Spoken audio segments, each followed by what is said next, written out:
রাধে রাধে বন্ধুরা, শুভ সকাল। চলে এলাম একটা নতুন ভিডিও নিয়ে। আর ভিডিওটি স্কিপ না করে সম্পূর্ণটা দেখতে থাকো। তোমাদের একটু সাহায্যের হাত আমাকেও এগিয়ে নিতে সাহায্য করবে। আর আশা করি সবাই সুস্থ আছো।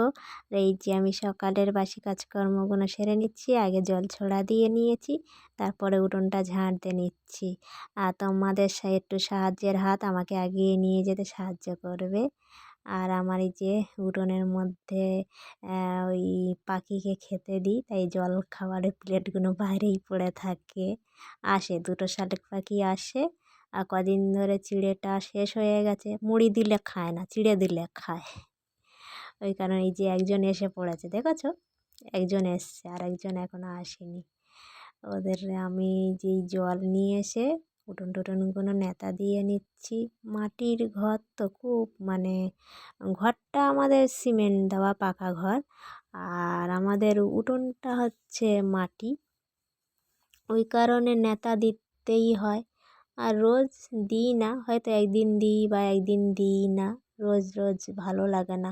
কত জল বইবো বলো তো? সারাক্ষণ জল বইতে হয়, সারাক্ষণ জল বয়ে বয়ে নিয়ে আসতে হয়। আর ঘরের পাশে হলে একটা বিষয় আলাদা। অনেকটা দুধ দিয়ে জল বয়ে বয়ে নিয়ে আসতে হতো। সারাদিন আমার খুব কষ্ট হয় জল বইতে। ঘরের জল, বাথরুমের জল, রান্নাঘরের জল, বাসন মাজার জল, সমস্ত জল সারাক্ষণ জল বইতে হয়। আর যেহেতু শাশুড়ি শ্বশুর মাস পালা খায়, শ্বশুর এই 1 বছর হচ্ছে মারা গেছে। আর শাশুড়ি হচ্ছে কি পুকুরের জলে স্নান করে না, কলের দিয়ে জল বয়ে নিয়ে এসে দিলে তারপর স্নান করে। কল থেকে জল নিয়ে এসে দিতে হবে, কলও অনেকটা দূর। আর যেহেতু আমাদের জনগণের জন্য কল নেই, এখানে হচ্ছে গিয়ে একটা প্রাইমারি স্কুল আছে, সেই স্কুল দিয়েই আমাদের জল নিতে হয়। আর দেখা পাচ্ছে আমি কত দূর দিয়ে জল বয়ে নিয়ে আসছি, দেখো। তাহলে এক বালতি এক বালতি করে সারাদিন আমাকে কত জল বইতে হয়। এই যে হাঁড়ি আছে, হাঁড়ি করে জল বয়ে নিয়ে এসে রাখি। এগুলো হচ্ছে কি আমি বাসন মাজি, ওই কারণে এই হাঁড়ির মধ্যেই জল রাখি। ড্রাম আছে, ড্রামে ঢাললে কী বলো তো, অনেক জল এনে ঢাললে তারপর ধোয়া মাজা করা যায়। আর এই যে কাচাকুচি করেছিলাম সেগুলো মেলে দিচ্ছি। পরের পুকুর কত কথা শুনতে হয় জানো, সামনে পিছনে কত সমালোচনা। যেহেতু আমার পুকুর নেই, পুকুর নেই বলতে ঘরের কাছেই নেই। আমার যে পুকুর দিয়েছে সে মাঠে। আর এই মেয়ে চান করবে, মেয়ে জল বয়ে নিয়ে এসে এই রোদে দিচ্ছি। রোদ খুব একটা নেই, রোদ ওঠেনি, হালকা হালকা রোদ, তাই দিয়ে রাখছি জলটা। আর এই বাথরুমে জলও বয়ে নিয়ে আসছি, বাসন মাজা জলও বয়ে নিয়ে আসলাম, মেয়ে চানের জলও বয়ে নিয়ে আসলাম। সারাক্ষণ জল বইতে হয়। আর এই যে তাও শাশুড়ি মা সারাক্ষণ গজর গজর করে। সকাল সকাল ঠাকুর ঘরটা সারতে পারে না, সকালবেলা উঠে মাত্র ঠাকুর ঘর সারতে হবে। আচ্ছা বলো তো, সারাদিন যদি এভাবে জল বয়ে বয়ে এনে কাজ করতে হয়, তাহলে ঠাকুর ঘরটা কখন আমি টাইমে সারবো বলো তো? না, সব কাজ মনমাট, টাইম বাই টাইম, টাইম ছাড়া বেটাইমে করলে চলবে না। আর আমার শ্বশুর ছিল তো বাপরে আরও কড়া। তুমি রাত 3টের সময় উঠে কাজ সারো, তাতে তাদের কিচ্ছু যায় আসে না। ওনার মোটমাট 11টা বাজলে ভাত দিতে হবে, কোনো কথা নয়। দেরি হলে চলবে না। তুমি কি করে কাজ সারবে সেটা তোমার ব্যাপার। রাত 3টের সময় উঠে কাজ সারো। আমাদের বাড়ির বউরা রাত 3টের সময় উঠে পর্যন্ত কাজ সারে শ্বশুর শাশুড়ির জ্বালায়। এই যে রোদে বসে পড়েছি আমি আর মেয়ে, পান্তা নিয়ে বসে গেছি। ঠান্ডার সময় তো পান্তা ও ঠান্ডা। আর মেয়ে নিমকি ভাজা নিয়েছে, ঠান্ডার সময় কী দেখাবো, আমি কী দেখাবো। ওই কারণে আমি বলি একটু 10 টাকার নিমকি ভাজা নিয়ে এগিয়ে যা। তা ওই নিমকি ভাজা নিয়ে এসছে, নিয়ে এসে মা আর মেয়ে এই রোদে বসে পড়েছি। ও নিমকি ভাজা দিয়ে পান্তা খাচ্ছে। ও মা, তুমি একটু নিমকি ভাজা নাও। আমি না, তোর জন্য নিয়ে এসেছি, তুই অল্প করে খা আর একটু রেখে দে।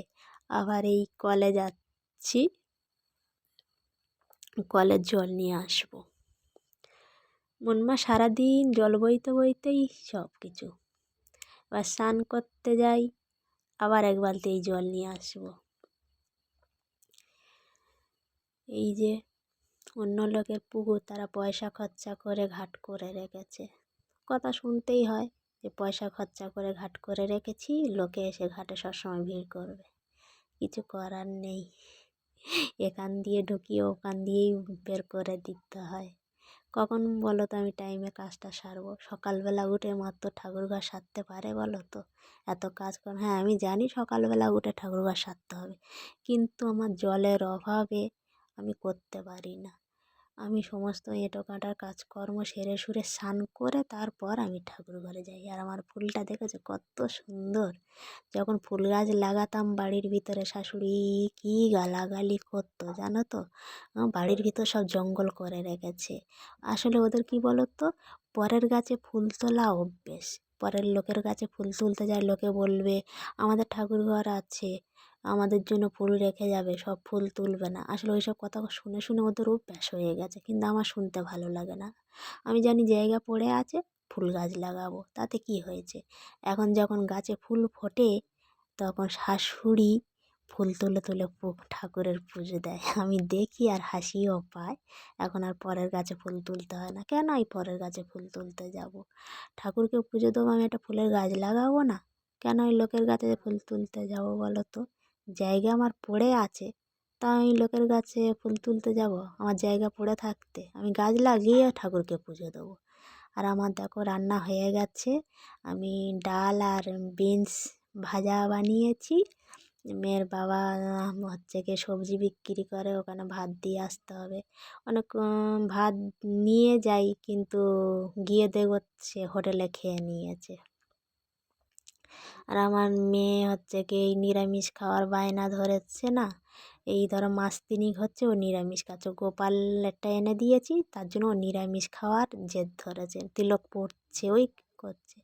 আর এই দেখো সারাদিন বিকেলবেলা আর কোনো ভিডিও টিডিও করলাম না, সন্ধ্যা হয়ে গেছে, রাত্রে বসে বসে ভিডিওটি এখানেই শেষ করছি। আর আমার মেয়ে এই নেতাজি ড্রয়িং করেছে, ফোন দেখে দেখে নেতাজিটা ড্রয়িং করেছে।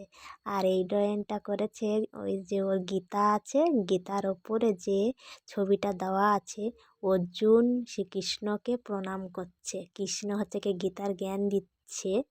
আর তীর ধনু টনু কিচ্ছু ড্রয়িং করেনি, দেখো বলে আমি আর পারলাম না, এই চোখ টোক কিছু ড্রয়িং করেন, সব রেখে দিয়েছে, বলে আমি আর করব না, এ অবধি এ শেষ করাই থাকলো, আমি আর ড্রয়িং করতে পারছি না। বলি যাই হোক, যতটুকু পেরেছে ছেলে মানুষ একা একা ড্রয়িং করছে, এইটুকুই যথেষ্ট। আমি বলি সব কিছু এটা কর ওটা কর বলি, কিন্তু বেশি চাপ দিই না। আচ্ছা আজকের মতো এই পর্যন্ত। সবাই ভালো থাকবেন, সুস্থ থাকবেন। আমার ভিডিওটি ভালো লাগলে সাবস্ক্রাইব করে রাখবেন।